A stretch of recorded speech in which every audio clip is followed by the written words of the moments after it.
What's good, YouTube? It's your boy Tonyd2wild checking in once again, back in the building today, guys, with the review of the upcoming Nike Dunk High Wu-Tang. The Nike Dunk High Wu-Tang is set to release on November 9th for a retail price point of $150. And if you are a sneakerhead or have been a sneakerhead for quite some time, you know how monumental this particular sneaker is. A lot of people are enjoyed and hyped about this. That's a weird word, enjoyed, but extremely excited about this release. And then of course you got the Debbie Downers who are like, they're just plain Jane. It's not always about the particular colorway, but the story behind the particular shoe. This shoe dropped back in 1999, okay? Some of you guys weren't even born, and some of you guys like me were in elementary school at that time, right?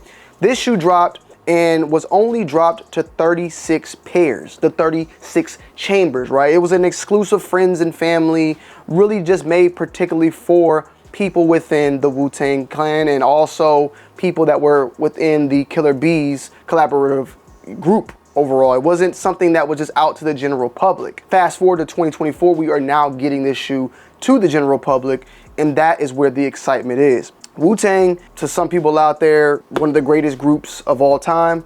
I mean, I could agree that definitely some of the top, maybe top 5 when it comes to hip hop particularly, and just what they have done for hip hop in music and outside of this music itself. But this shoe also being a very monumental collaborative piece with Nike in hip hop back in 1999, when at the time collabs or even shoes of Nike were more for the athlete. This was something that kind of broke that barrier and began Nike and their collabs or their collaborative efforts with artists, kind of like what we've seen with Adidas and with Run DMC. We saw that happen with Nike and Wu-Tang. We later on saw shoes like the Terror Squad Air Force Ones and all that, but when you really think of hip hop and artists and those first collaborations with artists and Nike, this is one of the particular shoes that come to mind. Now, this shoe also is featured in the Killer Bees colorway, and the Killer Bees, like I stated before, is a collaborative group of Wu-Tang and also affiliates,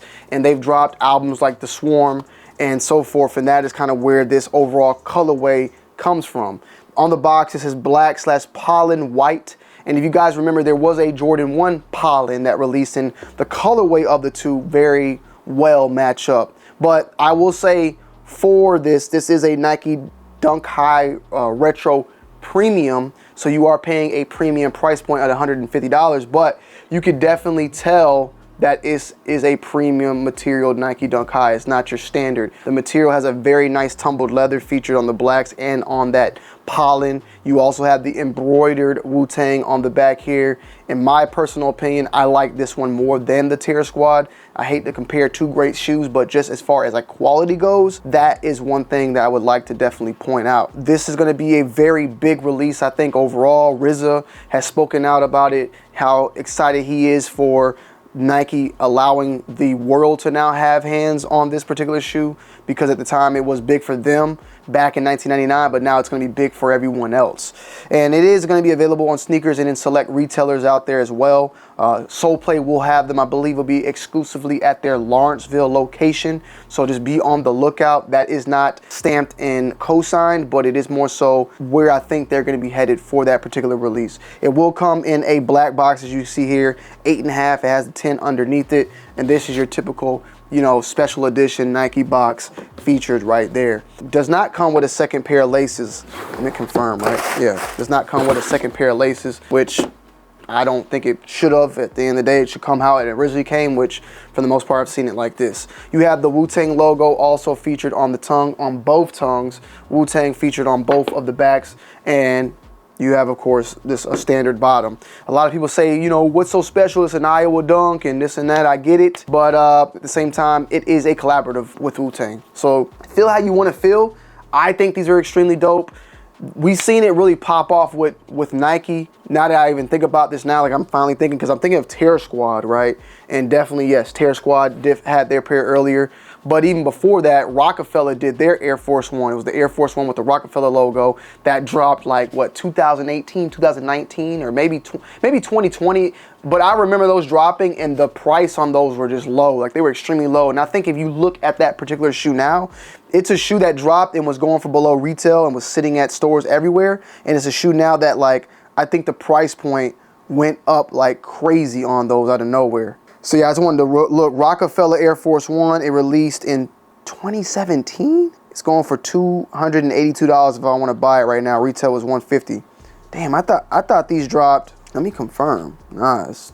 They originally dropped in 04, I think, as like I said, friends and family. Then they redropped it in 2017. Like, time flies, because I remember being in London and seeing that shoe in London just sitting there.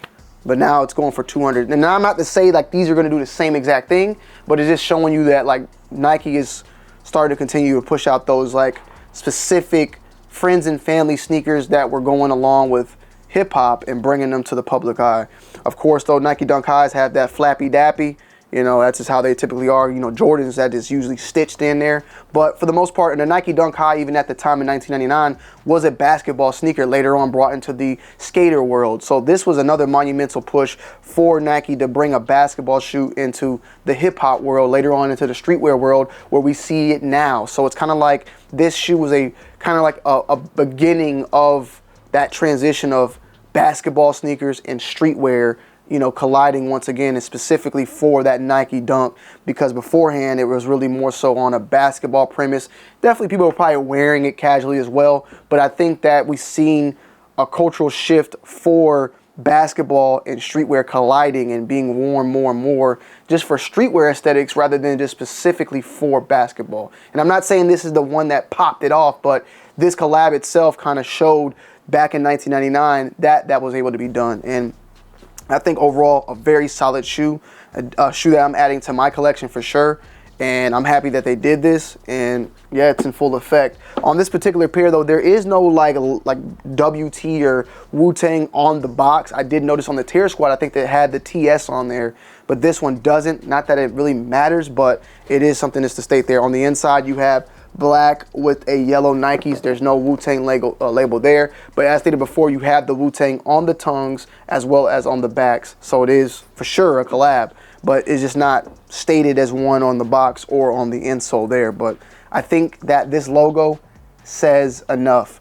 And originally 36 pairs, supposedly for 36 chambers. Now we're getting it for a more worldwide release. Even that though, it's gonna be probably a very sought after sneaker. So keep your eyes and ears peeled on that. November 9th is the release date. And yeah, man, let me know you guys' thoughts and opinions down below. I'm gonna end you guys and girls off with an on-foot review. Peace.